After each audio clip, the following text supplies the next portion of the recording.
ইরানের কাছে স্মরণকালের বড় প্রতিরোধের মুখে পড়ল ইসরায়েল যুক্তরাষ্ট্র। ২ মার্চ সোমবার যুদ্ধের তৃতীয় দিনটি ছিল ইরানের। মিসাইল হামলার তীব্রতা এত বেশি ছিল, আমিরাত থেকে সারি সারি বিমান ও হেলিকপ্টার নিয়ে পালিয়ে যেতে দেখা যায় মার্কিন সেনাদের।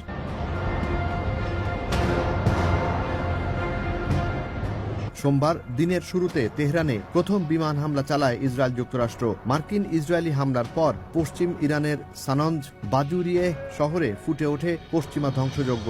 হামলা হয় আহবাজেও। আবার দক্ষিণে বন্দর আব্বাসও শিকার হয় মার্কিন ইসরায়েলি বিমান হামলায়। তবে মার্কিন ইসরায়েল বিমান হামলার তুলনায় ইরানের প্রতি উত্তর ছিল খুবই ভয়াবহ। ইসরায়েলি আকাশ প্রতিরক্ষা ব্যবস্থা ভেদ করে নির্দিষ্ট লক্ষ্যে হামলে পড়ে ইরানি মিসাইলগুলো। ইসরায়েল ভূখণ্ডে মিসাইল পড়ার সময় ভয়ে পরিমরি করে দৌড়াতে দেখা যায় ফিলিস্তিনের দখলদার ইসরায়েলিদের। সেবা দিতে বের হতে দেখা যায় অনেক পুলিশ, ফায়ার সার্ভিস ও অ্যাম্বুলেন্সকে, যা প্রমাণ করে বিশেষভাবে আক্রান্ত হওয়ার। তৃতীয় দিনের অন্যতম ঘটনা ছিল মার্কিন ফাইটার জেট বিধ্বস্তের। ইরানি মিসাইলে কুয়েতের আকাশে বিধ্বস্ত হয় তিনটি মার্কিন F-15 ফাইটার জেট। পাশাপাশি বড় হামলা হয় কুয়েতে মার্কিন দূতাবাসে। হামলার ভয়াবহতায় বন্ধ করে দেয়া হয় কুয়েতের মার্কিন দূতাবাস। সূত্র জানায়, সস্তা শাহেদ 136 ড্রোন দিয়ে হামলা চালানো হয় কুয়েতে অবস্থিত মার্কিন দূতাবাসে।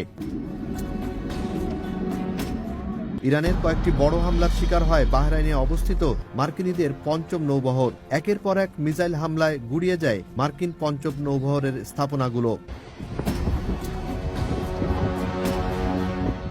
শুধু নৌঘাটির স্থাপনা নয়, এর রসদ সরবরাহের সংশ্লিষ্ট বাহরাইন অ্যালুমিনিয়াম কারখানাও পরিণত হয় ইরানি ড্রোনের লক্ষ্যবস্তুতে। স্যাটেলাইট চিত্রে দেখা যায় বাহরাইনের মানামায় অবস্থিত মার্কিন নৌবাহিনীর পঞ্চম নৌবহরের সদর দফতরে থাকা 2টি স্যাটেলাইট টার্মিনাল ধ্বংস হয় ইরানি মিসাইলে।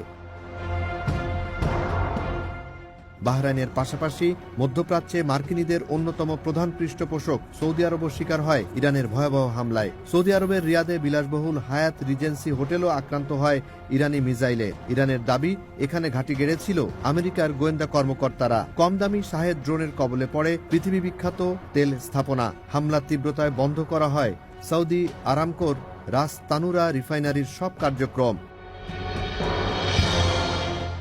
স্মরণকালের বিভীষিকা প্রত্যক্ষ করে আরব আমিরাতের কয়েকটি বিমানবন্দর, মার্কিন ঘাঁটি এবং অর্থের উৎসগুলো। ক্ষেপণাস্ত্র হামলার শিকার হয় বিলাসী আরাবিয়ান শায়েকদের আর্থিক প্রতিষ্ঠান ও বাণিজ্যিক কেন্দ্রগুলো।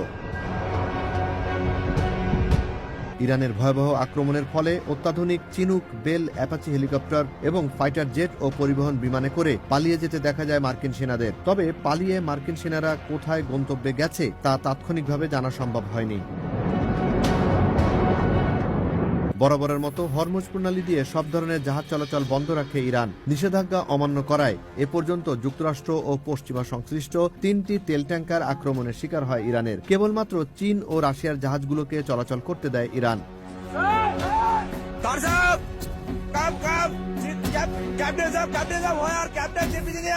ইসরায়েল যুক্তরাষ্ট্র এবং পশ্চিমাদের পদলেহনকারী আরব দেশগুলোর এমন শোচনীয় অবস্থায় সোমবার তেমন কোনো উচ্চবাচ্য করতে দেখা যায়নি পশ্চিমাদের। মার্কিন প্রেসিডেন্ট ডোনাল্ড ট্রাম্পকেও দেখা যায় বিমর্ষ অবস্থায়। প্রেসিডেন্টের হেলিকপ্টার থেকে নেমে বাসায় যাওয়ার সময় সাংবাদিকরা ট্রাম্পকে জিজ্ঞাসা করেন, ইরানে হামলার পেছনে উদ্দেশ্য কি? কোনো উত্তর না দিয়ে সাংবাদিকদের সামনে দিয়ে চলে যেতে দেখা যায় মার্কিন প্রেসিডেন্ট ডোনাল্ড ট্রাম্পকে।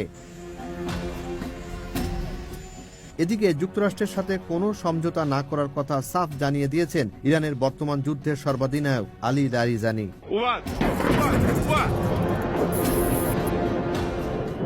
জুনায়েদ আলী সাকি, বৈশাখী সংবাদ।